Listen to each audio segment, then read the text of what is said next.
and I'm doing speed limit, Taylor University's internet speed problem.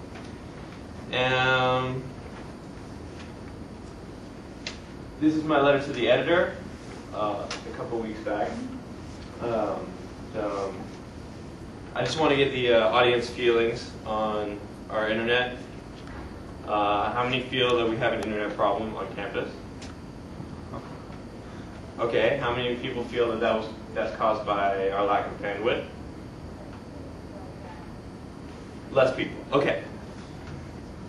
My presentation will focus on three aspects of the internet problem: possible causes, comparison of our bandwidth to other connections, and importance. Let's find out your experience with the internet. Has anyone ever tried loading a YouTube page in which it would not load no matter how long you waited? Okay. Has anyone ever tried downloading an iTunes song that would not download because an error was received during the download? Just Zach. Okay. This is Steve Etheridge's follow-up to my letter to the editor in the Echo. The filter. These are possible causes. The old filter was a problem, and that's of course been updated with the new filter. And the new filter, of course, is in place right now. It's a St. Bernard's, and the old filter was Barracuda. And I know Barracuda ran on connections, which was how many different sites it was linking to, or how many different sources of information, I think. But I don't know how the new filter exactly works, but I'm guessing it's the same thing.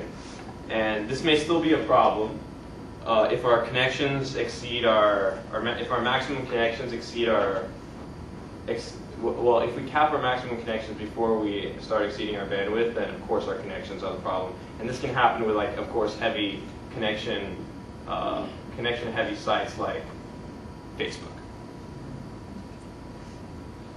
The evidence is that it's not a big problem.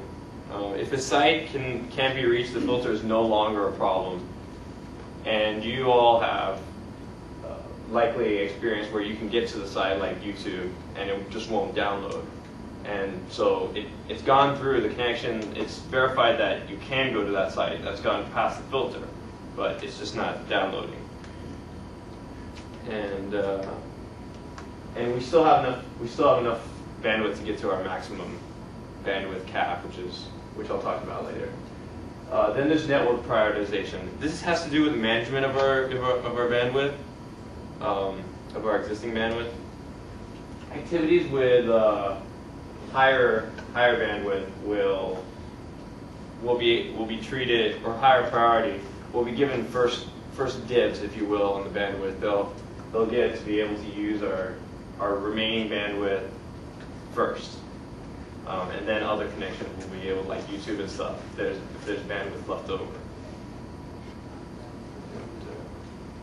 The evidence for this is a legal music's download site that I will only mention begins with an RU, because the person who informed me of this will be very angry if I mention this, was able to utilize 9% of our entire bandwidth during peak bandwidth hours. So there's definitely a problem with management of bandwidth there in network prioritization. So it's a problem. Then our bandwidth. Taylor University's maximum bandwidth is 45 megabits per second. And evidence suggests this is the biggest problem. The amount of time that our bandwidth is maxed out, I don't know if I gave this to you.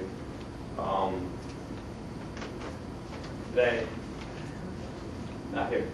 The amount of time, you can pass this around, that our bandwidth is maxed out shows the green line is our incoming bandwidth and our blue line is outgoing bandwidth, and the incoming plus the outgoing equals our total bandwidth usage, which is 45 megabits per second.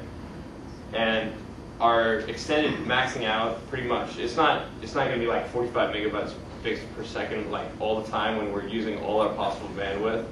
But the amount of time that it spends on that indicates that that's our biggest problem, and we're maxing it out at like 2 a.m. at like 1 o'clock p.m. like all the time. We're using all our possible bandwidth that we can. So that's definitely a big problem. And keeping up with the Joneses, this is the weekly internet graph. As you can see, like if you can add 30 plus 8, in this case it's averaging 35 plus 10, which is like around 45. So in a current area over here. And so this is our weekly graph. And yeah, it goes down barely at night. And those are good times to get in at dinner time.